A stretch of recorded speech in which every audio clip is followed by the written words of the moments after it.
be there for the kids. I can't say don't use GPS. Use GPS. Know what they're using their phones for. I went on the internet, looked at his phones. He came to me. I questioned it initially, but he came to me afterwards, and he told me everything. He gave me his car keys. He was 23 at the time. He gave me his car keys, his wallet, his cell phone, his money. He said, I know I'm a grown man, but this has to be done. It just kept dragging him down. He was a good kid for anybody who knows him. He loved his family. He loved family. Getting together every Sunday at Grandma's house for dinner was one of his favorite things to do. He called his grandparents every day and said, Grandma, Grandpa, I love you. It was just someday he had a weak moment. He was offered by a friend some pills.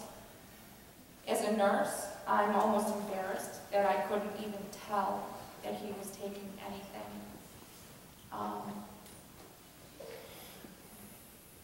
We left for a wedding taste that day, and somebody brought him something. We had his phone, his keys, and everything at that time, but somebody brought something to our home.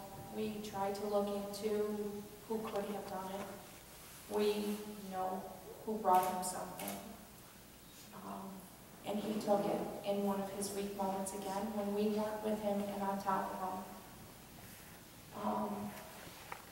Sometimes I think we were too hard on him because when it happened, we watched every second of every day. I stopped working. We were going to beat this thing together, and when I asked him, we talked about relapse because relapse is a part of recovery. It always is. You don't just say, I need help, and then you're done, because that's not how it works. And we talked about that, and we thought that he would overcome it, because he's like, Mom, all the things I went through, I lost 12 pounds in one night for wrestling. He was a 2-time All-State Championship wrestler. And he had started with Lortab for having his teeth removed. I got Motrin when I had my teeth removed as a kid. He had an ankle injury in wrestling. He got Lortabs again. And so then what the heck, why not try something else? He never thought he was going to get addicted, he told me. He never thought it would lead to addiction. And when we talked about relapse, he said, Mom, it's not going to happen to me. And that's exactly what happened to him. Because of everything that has happened, I have decided to start a scholarship fund in his name. And it's Dragonfly Scholarship Fund. We have started a website. I want to get as many parents as possible to come to the different. I want to have people there that can show parents paraphernalia that these kids are using. The insides of pens cracked open. The insides of markers emptied and hollowed out. The soles of sneakers.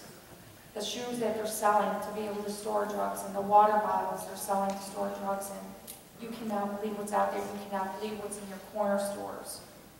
Watch. Look out for things. You talk about doing a urine sample. I did test him. I also found out that he bought urine from somebody else to fake me out. I say, no matter what, be there for them, be supportive. I still believe that the parents are the best advocate for these kids. When they take the drugs, they do not know what they're doing. They are totally a different person.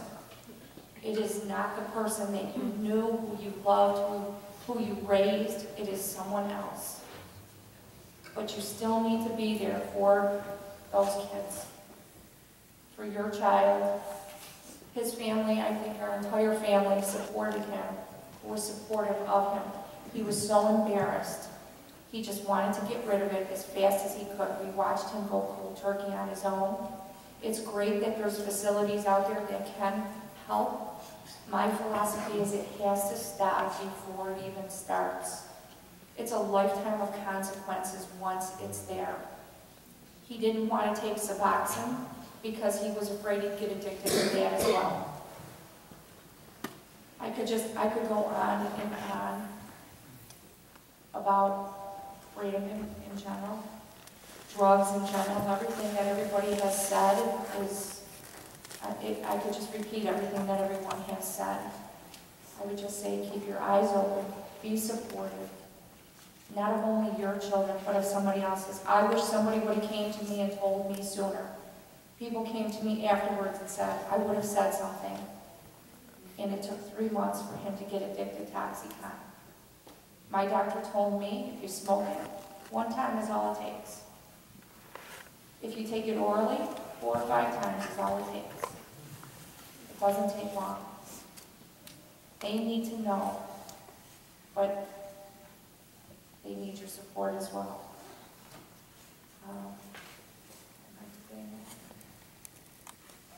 The tape always makes me a little emotional. Any questions for anybody? For me? Yes. Was I correct in that the drug that actually created the issue was methadone? No, that was the other child. I'm sorry. It was Oxycontin. It was Oxycontin. It's always the opiates. How much was taken? Do you know? It was actually, no, actually the night of I do not know. I mean, he was so open about everything. He even told me, you know, 4th floor, because I would watch all his texts coming in. He would tell me 4th floor, that means 40 milligrams of Oxycontin are available. I can tell you that 3 of it came from 3 dealers around this area, and some of it came from the city. So, I mean, to reiterate, as I say that, you know, what everybody else is saying is true, it's everywhere. You know, yes. First, I'm sorry for your loss, and thank you for being willing to help our kids. Thank you. Thank you. I had one other thing. How have you two gotten through this? We're not. We're so far from. Yeah. Every day I go through what you see up here. Every single day. Some days I will be in my house and I swear my neighbors can hear me down the street. It's brutal. I will never ever feel a pain like I feel today. My life will never ever be the same. Never. One thing that does play me pulls through is we have another son. He just got married last February. The year after he passed away, Brandon was supposed to be his best man. That helps. That helps a lot having another child. If we didn't have another child, with our only child, I don't know if we even be here right now as far as talking. We'd be probably secluded someplace. And there are days I feel like that now. Just, you know, when I just did this event, this spaghetti dinner event, I don't know how many people know that we did this, and that kept me busy for a while, because rather than going into a long story about what the scholarship fund is, I would just ask people to go to the website, which is scholarship fundraiser, scholarship fund, oh my God, help me. DragonflyScholarshipFund.org. Thank you. Did you manage to avoid blaming each other? Yes. Yeah, absolutely. I mean, I think ultimately the decision was his to take that initial pill.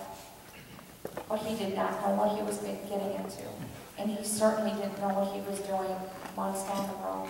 He was just so zoned out of it that I truly believe he needed the support. And I'll tell you that it's very difficult. Somebody had mentioned it's difficult to get into a program. For anyone over 19, there's nothing out there. There is nothing out there. His counselor did not see him for 6 weeks, and I was unaware of that until after the fact. And then I called the counselor and I said, what are you doing? What happened? And the counselor said to me, well, you know, an addict has to be responsible for their own actions. I said, but he came to you for help. You had 2 sessions with him where all you did was ask him questions about his demographics. That was it. And my insurance company was making a $25 copay, $25 copay for 6 weeks, plus whatever the insurance company paid. And he got nothing out of it. And all I got was, Mrs. Lopez, I'm sorry. And when we do have a building that can take on somebody older than 19, your son will be the first one we think of. Well, thank you very much for nothing. Don't let it happen to your children.